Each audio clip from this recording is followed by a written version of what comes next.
നെയ്യാറ്റിൻകര പോലീസിന്റെ മൂക്കിന്റെ തുമ്പത്ത് ലഹരി മാഫിയയുടെ വിളയാട്ടം. നെയ്യാറ്റിൻകര ആശുപത്രി ജംഗ്ഷനിൽ അപ്പോളോ ഫാർമസിക്ക് നേരെയാണ് ഇന്നു പുലർച്ചെ ആക്രമണമുണ്ടായത്. ഇന്നു പുലർച്ചെ 1 മണിയോടെയാണ് സംഭവം. ലഹരിയടങ്ങിയ മരുന്ന് ആവശ്യപ്പെട്ടു വന്ന 4 പേരടങ്ങുന്ന സംഘം മരുന്ന് നൽകാത്തതിനെ തുടർന്ന് അക്രമം അഴിച്ചുവിടുകയായിരുന്നു.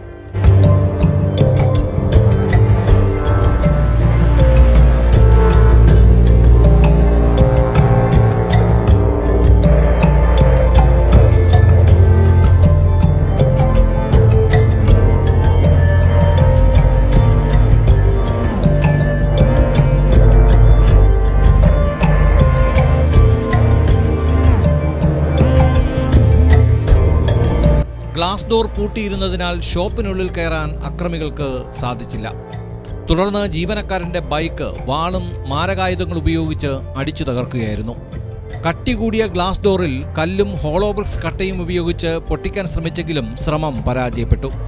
അതേസമയം സംഭവം നടന്ന് 12 മണിക്കൂർ കഴിഞ്ഞിട്ടും കേസിൽ പോലീസ് എഫ്ഐആർ രജിസ്റ്റർ ചെയ്തിട്ടില്ല. 4 മിനിറ്റോളം അതിക്രമം തുടർന്നു. നെയ്യാറ്റിൻകര പോലീസ് സ്റ്റേഷൻ സംഭവം നടന്ന സ്ഥലത്തു നിന്ന് 200 മീറ്റർ മാത്രമാണ് അടുത്ത്. കയ്യിൽ മാരകായുധങ്ങളുമായി ആക്രമണം നടത്തുമ്പോൾ ഫാർമസിക്കുള്ളിൽ ഒരു ജീവനക്കാരൻ മാത്രമാണ് ഉണ്ടായിരുന്നത്. അതേസമയം സംഭവം അറിഞ്ഞെത്തിയ പോലീസ് ജീവനക്കാർക്ക് കൊടുത്ത ആദ്യ നിർദ്ദേശം CCTV ദൃശ്യങ്ങൾ മാധ്യമങ്ങൾക്ക് നൽകരുതെന്നാണ്. കർശന നിർദ്ദേശം നൽകി മടങ്ങിയെങ്കിലും ഇന്ന് ഉച്ചയ്ക്ക് 1 മണിയോടെ അപ്പോളോ ഗ്രൂപ്പിൽ നിന്ന് തന്നെ മാധ്യമങ്ങൾക്ക് ദൃശ്യം ലഭിക്കുകയായിരുന്നു. ഇനി CCTV പുറത്തുവിട്ടതിന് അപ്പോളോയ്ക്കെതിരെ പോലീസ് കേസെടുത്താലും അതിശയിക്കേണ്ടതില്ല. Time V news, Neyyattinkara.